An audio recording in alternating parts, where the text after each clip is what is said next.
Assalamualaikum warahmatullahi wabarakatuh.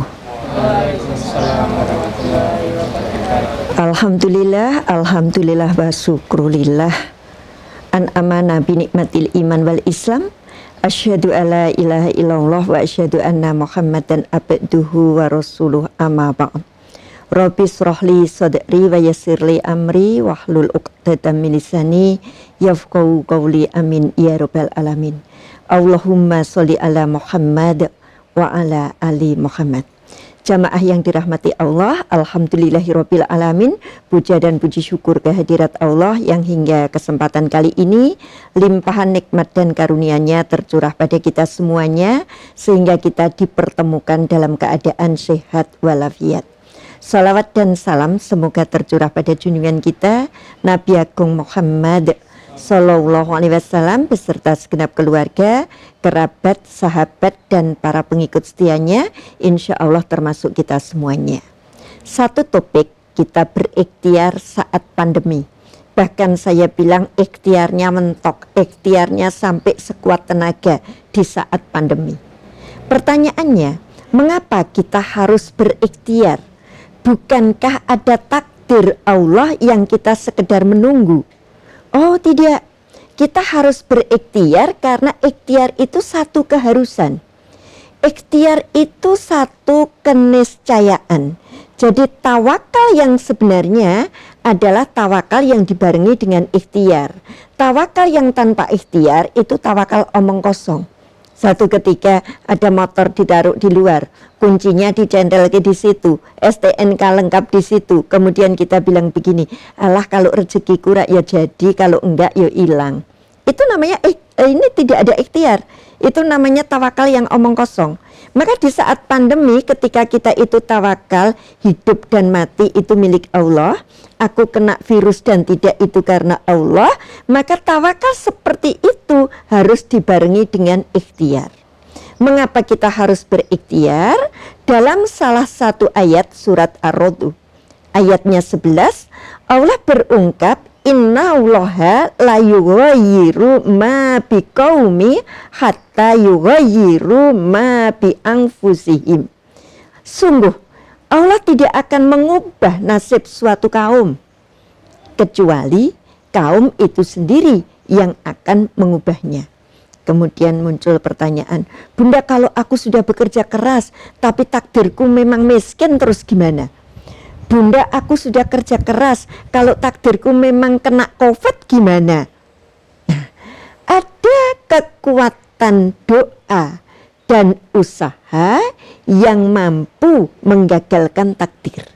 Bukan Allah kalah dengan kita, tetapi karena Allah sangat menghargai orang yang berdoa dan berusaha. Lalu apa ikhtiar yang kita lakukan pada saat COVID atau saat pandemi seperti ini?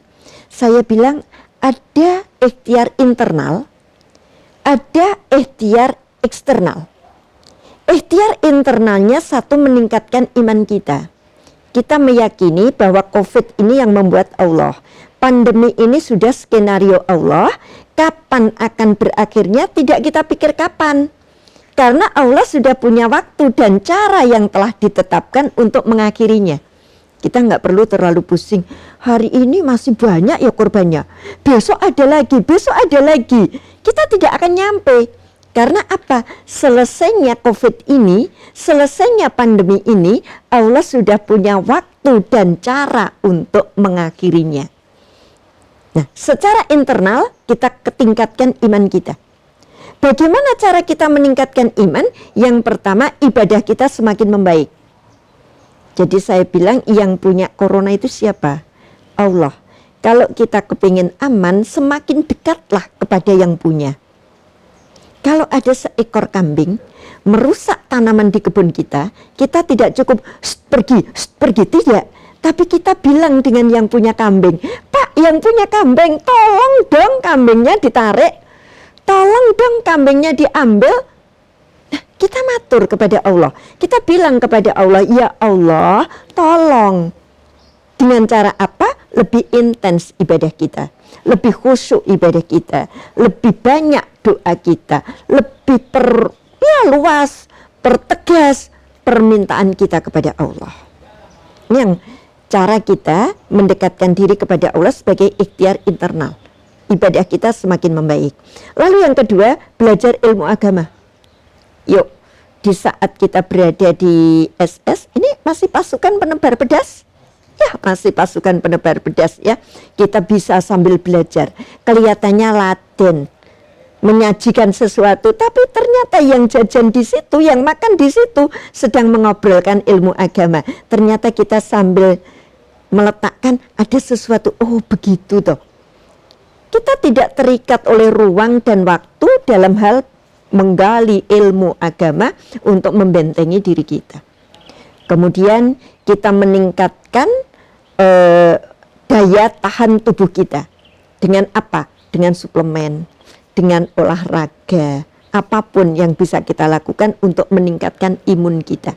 Ketika imun kita ini naik, insya Allah kita mampu menghadapi virus. Ini secara internalnya. Kemudian pemenuhan kebutuhan hidup. Ini termasuk ketahanan, termasuk usaha internal, kebutuhan hidup kita secara pribadi atau nanti kalau meluas sedikit kepada keluarga. Ini yang kita upayakan. Ternyata di saat COVID, di saat pandemi, justru menggali kreativitas orang yang kemarinnya tidak mau bekerja, sekarang muncul pekerjaan. Yang kemarin tidak aktif menjadi aktif, yang kemarin tidak punya kreativitas jadi punya kreativitas. Untuk apa? Untuk sekedar memperoleh sesuatu agar daya tahan dalam dirinya meningkat. Ini namanya usaha kita, usaha-usaha secara internal. Lalu bagaimana usaha eksternal kita? Usaha eksternal kita diantaranya memutus mata rantai. Caranya bagaimana?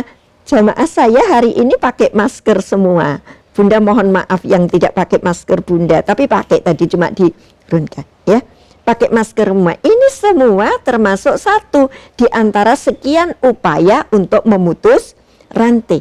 Kita bersin, kita menguap, kita tutupi semuanya, kita rajin cuci tangan, kita pakai hand sanitizer. Semuanya kita lakukan untuk memutus mata rantai. Ini upaya kita secara eksternal. Yang tidak kalah penting adalah meningkatkan perekonomian bersama atau daya tahan pangan untuk semuanya. Kita lihat ternyata jiwa tolong menolong kita di COVID ini tambah besar. Yang awalnya kalau kita ada rezeki dimakan sendiri, adanya COVID ini ketika kita punya sesuatu tidak usah nunggu lebih, tapi kita berbagi. Kemudian teman-teman kita, rekan-rekan kita, grup kita kalau kita buka semuanya buka lapak. Semuanya jual ini tuku di sini, ini beli di sini, ini beli di sini. Untuk apa? Kita bergandeng tangan untuk meningkatkan perekonomian kita. Kita saling bahu-membahu, saling tolong-menolong. Bagaimana satu dengan yang lain ini kebutuhan hidupnya bisa tercukupi. Ini diantaranya upaya atau ikhtiar kita di saat pandemi, baik itu ikhtiar secara internal menguatkan diri kita maupun upaya secara eksternal kita. Yang berikutnya, seberapa jauh, seberapa kuat, seberapa tinggi kita berikhtiar. Allah Subhanahu wa ta'ala berungkap dalam surat Al-An'am yang ditujukan kepada Rasul, Qul, katakan Muhammad, ya qaumi ma'lu ala makanatikum ini amilun. Katakanlah Muhammad kepada kaummu, wahai kaumku, bekerjalah menurut kemampuanmu, sungguh aku orang yang bekerja. Jadi di saat seperti ini bukan enak-enaknya kita menunggu takdir. Sudahlah, nek wayai mati rak yo mati. Kalau wayai ono rezeki rak yo ono rezeki. Bukan. Di saat seperti ini Rasul berungkap, ungkapan Rasul ini baca Quran karena didhawuhi Allah, katakan Muhammad, bekerjalah kamu. Sungguh aku orang yang bekerja. Ya, jadi ikhtiar kita selalu aktif kerja kita. Kalau kemarin aku kerja pagi sampai siang, sorenya aku istirahat, ternyata sekarang sore dimanfaatkan dengan baik. Aku harus bekerja. Apakah bekerja untuk mendapatkan materi atau bekerja untuk mendapatkan rezeki dalam bentuk lain, atau aku sekedar untuk mendapatkan penghiburan, karena salah satu yang membuat kita semakin ngedrop bukan virusnya, tetapi depresi kita karena kita berlebihan mikir. Jadi ada orang yang kalau meninggalnya karena Allah, jangan katakan meninggal karena COVID ya, meninggal karena Allah, hanya perantaranya COVID. Loh, kenapa tidak meninggal karena COVID? Zaman dulu nggak ada COVID, ada orang meninggal nggak? Berarti yang bikin meninggal siapa? Ya, COVID ini hanya perantara, salah satu penyebab, tapi kepastian meninggal itu sudah ada dalam Kitab Lauh Mahfudz, sudah ditentukan. Oh, ini besok meninggalnya karena pandemi, ya, tahun sekian. Ini sudah jelas. Namun demikian kita tidak boleh kemudian saya bilang di depan tadi, ya sudahlah, nanti kalau sudah takdirnya kena ya kena, kalau enggak juga enggak. Ikhtiar yang benar tidak seperti itu ya. Jadi tawakal yang benar tidak memasrahkan diri, menantang maut, tidak.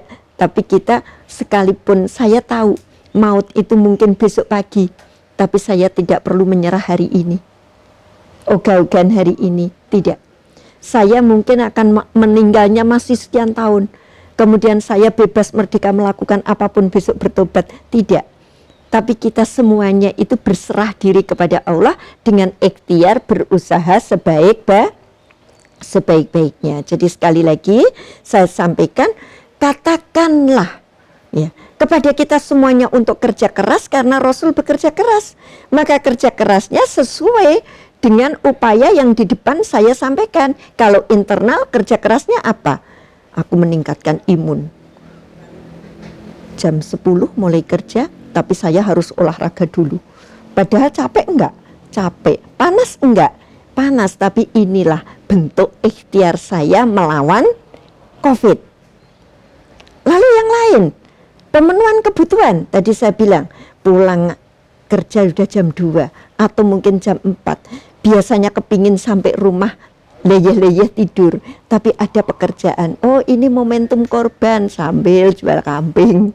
Oh, ini momentum ini sambil di jalan dapat ini. Oh, ikut-ikutan bisnis online. Kita tadi mampir ke sebuah toko, ada produk-produk baru, tinggal izin aja kemudian kita share. Ternyata dapatlah teman-teman beli. Ini semua menjadi salah satu bentuk ikhtiar kita kepada Allah. Nah, jamaah semuanya, pasukan penebar pedas, sampai sejauh mana kita berikhtiar? Haruskah saya berikhtiar terus tanpa saya berserah diri dalam doa kepada Allah? Atau haruskah saya berdoa terus kemudian ikhtiar kita di belakangan? Ada orang yang pagi, siang, sore menjadi penghuni masjid, penghuni satu tempat mimbar. Untuk apa? Untuk berdoa terus sampai waktunya habis sehingga dia tidak berusaha. Atau sebaliknya, ada orang yang berusaha sampai kemana-mana sehingga dia mengatakan tidak punya waktu untuk beribadah. Pernah nggak dengar cerita kayak gitu? Ya, ayo ke masjid. Wah, kurang ada waktu. Lah, dikira yang pada ke masjid itu karena waktunya lebih. Ayo kita ngaji. Enggak lah, aku sibuk. Dikira yang suka ngaji itu enggak punya kesibukan. Ayo bersedekah, kebutuhanku masih banyak. Dikira yang suka bersedekah itu enggak punya kebutuhan. Mereka punya kesibukan. Mereka punya kebutuhan. Mereka punya pekerjaan-pekerjaan yang lain. Tetapi mereka pandai membagi waktu antara usaha dan doa. Mengapa harus demikian? Allah berungkap di surat Al-Jumu'ah. Fa idza hudiyatis sholatu fantasiru fil ar. Apabila sholat sudah kamu tegakkan, maka bertebaranlah kamu ke muka bumi. Wabtaghu min fadlillahi wadkurullaha katsiran la'allakum tuflihun. Ngapain? Ngapa saya bertebaran ke muka bumi? Mencari karunia Allah. Dan ingatlah Allah banyak-banyak supaya kamu beruntung. Jadi dalam berikhtiar ini ternyata kita tidak cukup ikhtiar. Sebelumnya kita harus berdoa terlebih dahulu. Kewajiban kita kepada Allah kita lakukan. Kewajiban kita ikhtiar kita lakukan. Sesudah itu kita baru menunggu hak kita. Ya, jadi kita ibadah itu kewajiban. Kita berdoa itu sebenarnya kewajiban. Kita meminta kepada Allah itu kewajiban. Tetapi rezeki yang diberikan Allah untuk kita itu hak kita. Jangan memperjuangkan hak sebelum kamu melakukan kewajiban. Ini semua kerja karyawan. Ya, terkadang ketika hasil yang kita dapatkan tidak sesuai dengan kita inginkan, kemudian demo besar-besaran. Kenapa demo? Menuntut hak saya. Ada satu pertanyaan, ketika kamu menuntut hak, bertanyalah pada diri sendiri, sudahkah kewajibanku aku lakukan? Nah, di sini Allah berungkap di surat Al-Jumu'ahnya, sholat dulu. Wa idza hudiyatis sholatu fantasiru fil ardh. Jadi kamu sholat dulu, kamu penuhi kewajibanmu dulu. Setelah kamu sholat dan kamu penuhi kewajiban, maka tugas kamu sekarang boleh minta hak kamu, minta rezeki kamu. Nah, ini pasukan penebar pedas tentang sejauh mana ikhtiar yang harus kita lakukan. Jadi apakah ikhtiar kita main-main atau ikhtiar kita sungguh-sungguh? Kalau ikhtiar kita sungguh-sungguh, insya Allah Allah akan memberikan kepada kita juga sungguh-sungguh. Kalau kita mendekatkan diri kepada Allahnya banyak, Allah memberikan hadiah kita juga banyak. Jadi tolong tanamkan dalam diri kita, ketika kita punya kenalan, ketika kita punya teman, teman kita itu lebih sukses dari kita. Apakah itu sukses dalam kehidupan rumah tangga, apakah sukses dalam mencari rezeki, apakah sukses dalam menempuh pendidikan, atau sukses dalam bekerja, mendapatkan teman, mendapatkan relasi, mendapatkan reward dari bos. Kadang muncul dalam diri, kok bisa ya dia dapat itu? Kok aku tidak dapat ya? Ternyata jawabnya sederhana. Karena dia sudah mampu melakukan sesuatu yang aku belum mampu melakukan. Jadi kalau ada seseorang menerima lebih banyak dari kita, mendapatkan lebih banyak dari kita, itu karena dia telah melakukan sesuatu yang aku sendiri belum mampu untuk melakukan. Nah, pasukan penebar pedas, barangkali materi dari Bunda tentang ikhtiar dengan sungguh-sungguh saat pandemi itu saja. Tapi akan lebih hidup kita kalau di antara kita ada diskusi. Barangkali di antara para jamaah ada yang kepikiran bagaimana ya sebaiknya. Ya, mumpung saat ini kita bersama-sama, barangkali ada sesuatu yang perlu kita diskusikan. Yuk, jamaah semuanya, pasukan penebar pedas, siapa yang akan bertanya? Silahkan.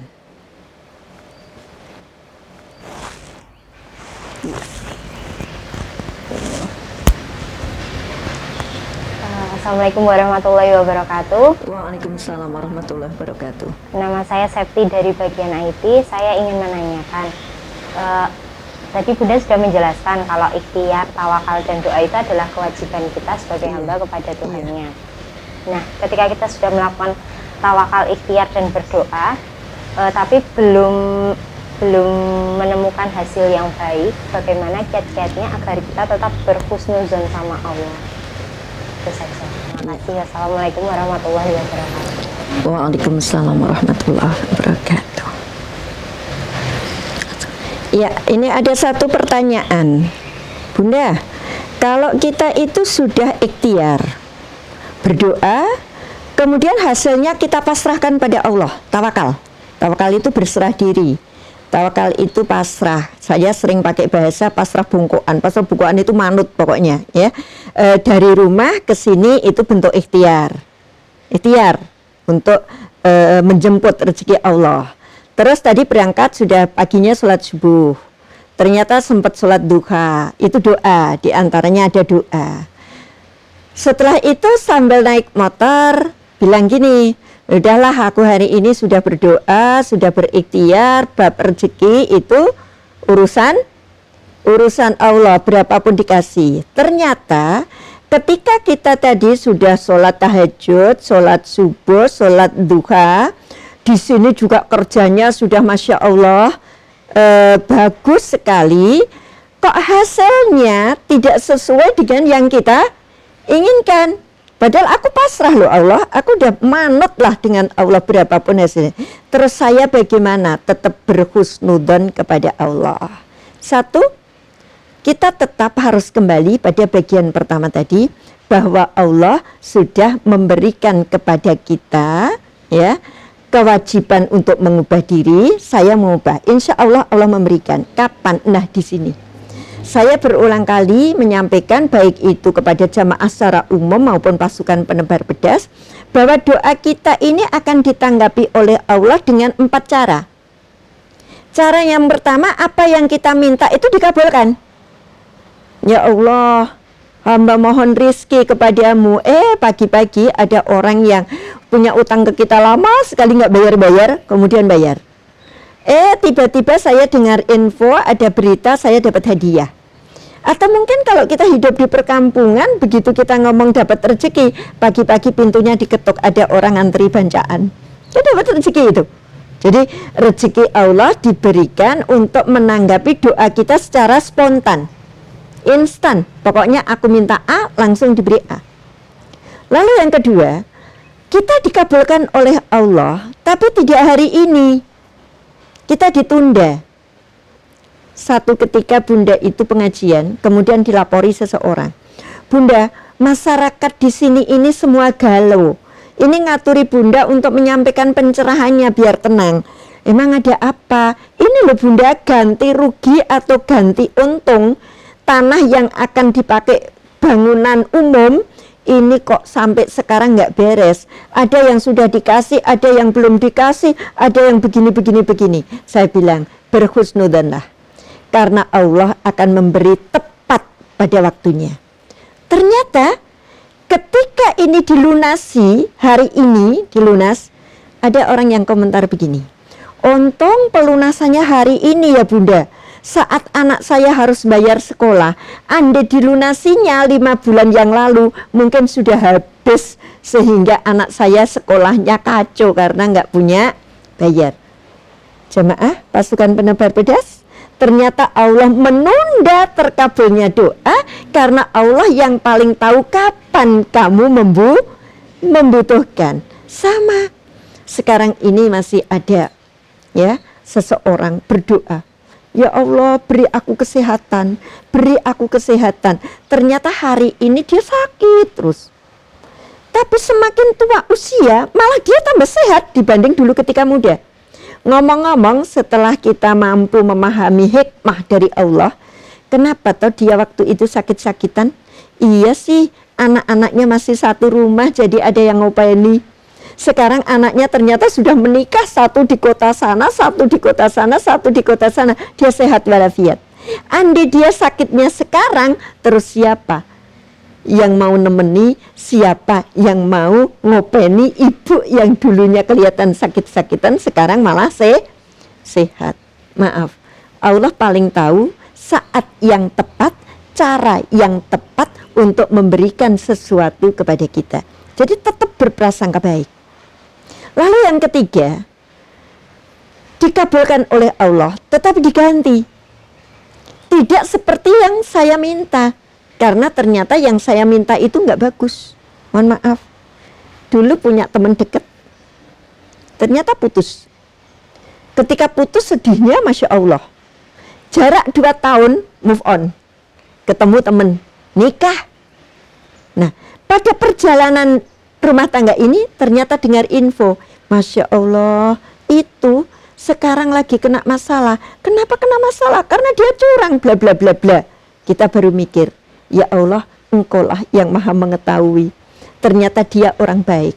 Aku orang baik, tapi aku tidak berjodoh dengan dia. Nggak usah ngonek, nggak apa. Ya, jadi ketika kita putus cinta itu belum tentu orang ini karena nggak baik. Dia orang baik, aku orang baik, tapi tidak berjodoh. Ini termasuk kita berhusnudzon. Jadi Allah menggantikan, Allah mengabulkan apa yang kita inginkan, tetapi Allah menggantikan. Kemudian yang ketiga, yang keempat, Allah memang sengaja memberikan kebahagiaanmu di akhirat. Kita akan mengunduh, kita akan mendapatkan semua kebahagiaan itu di akhirat. Ini yang pertama, kita memahami ilmunya. Bagaimana kita bisa berhusnudzon karena kita tahu ilmunya. Hari ini sholat belum terkabul, masih bisa barangkali Allah mengabulkannya besok. Jadi aku besok sholatnya lebih bagus. Besok belum terkabul, barangkali Allah minggu depan lah. Aku tetap saja menghadap Allah memohon. Nanti kalau aku tidak mohon, dikira sudah nggak butuh, nggak dikasih, tetap. Nah, itu satu. Yang kedua, kita harus berpikir bahwa esok itu lebih baik. Walal akhiratu khairul laka minal ula. Esok itu lebih baik. Jadi ketika hari ini permintaan kita, usaha kita, doa kita tidak kunjung tercapai, yakinlah bahwa esok itu lebih baik. Ada lagi ayat yang suratnya tidak terlalu jauh dari Wadduha, Al-Insyirah, Inna ma'al usri yusron. Sungguh yang besok lebih baik, yang sekarang sulit besok menjadi mudah. Kemudian harus ditempuh ternyata dengan kesulitan. Coba saja pasukan penebar pedas, ketika kalian menjadi karyawan pertama kali melakukan sesuatu, gimana rasanya? Sulit secara keterampilan, sulit secara percaya diri, sulit cara menyesuaikan. Tapi begitu sehari, 2 hari, seminggu, 2 minggu, sebulan, sampai tahun, bagaimana?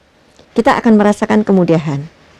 Pasukan penebar pedas yang bagian belakang misalnya masak, barangkali pertama kali masak hasilnya tidak sebagus yang dimasak sekarang, karena sekarang sudah terlatih, sekarang sudah terbiasa. Ternyata Allah memberikan kesulitan karena di belakangnya sudah disiapkan oleh Allah yang lebih baik. Lalu berikutnya di surat Al-Baqarah, Allah menyampaikan Allah tidak akan membebani melebihi kemampuan hambanya. Ini cara kita berhusnudzon. Yang terakhir, pandai-pandailah mencari hikmah dari setiap yang kita terima. Kita pandai mencari hikmah dari apapun yang ada pada diri kita. Seringkali Bunda Tauziah, audiennya ibu-ibu semuanya, dia berkeluh kesah karena anaknya nakal. Kemudian saya bilang, apa yang dirasakan ketika memiliki anak yang tidak sesuai dengan yang kita inginkan? Ternyata ibu ini rajin sholat malam. Ternyata ibu ini akhirnya rajin puasa sunnah. Oh, hikmah yang ada di baliknya. Dengan adanya anak yang seperti ini, bapak ibunya menjadi dekat kepada Allah. Coba kita pikirkan, ketika kita itu memiliki harta yang selalu melimpah, apa yang bisa kita lakukan? Ternyata ketika harta tidak melimpah diiringi rasa yang tidak sabar, maka harta itu akhirnya menjadi alat untuk bermaksiat.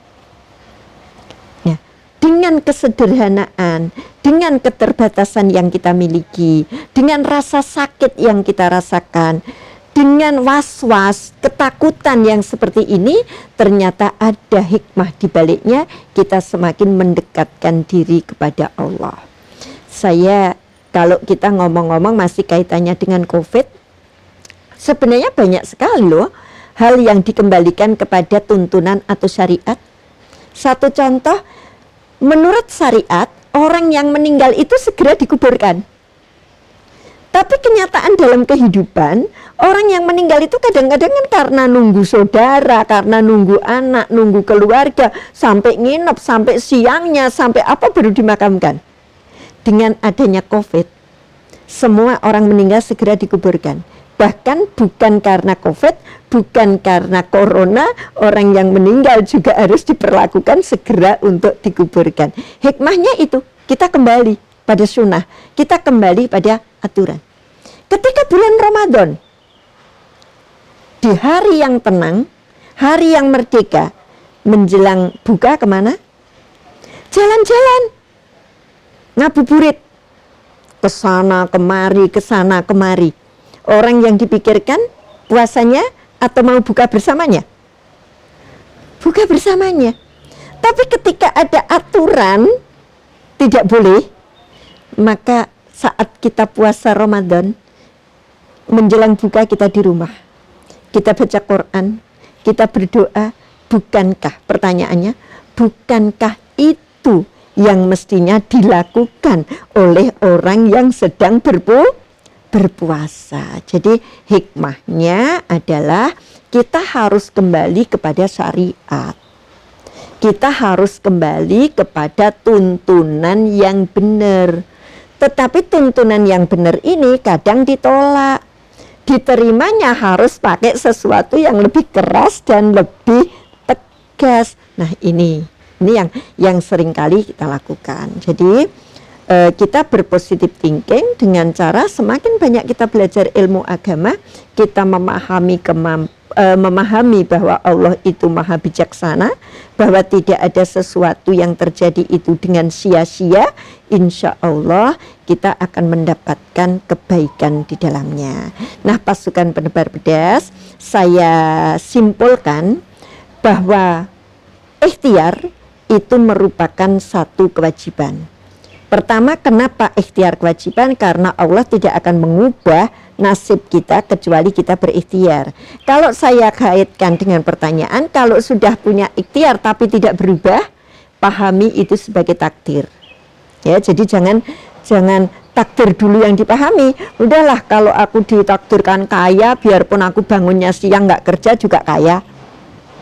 Jangan, kita ikhtiar dulu. Kalau sudah ikhtiar mentok diiringi dengan doa, dapatnya seperti ini, maka pahami itu sebagai kepastian atau takdir dari Allah.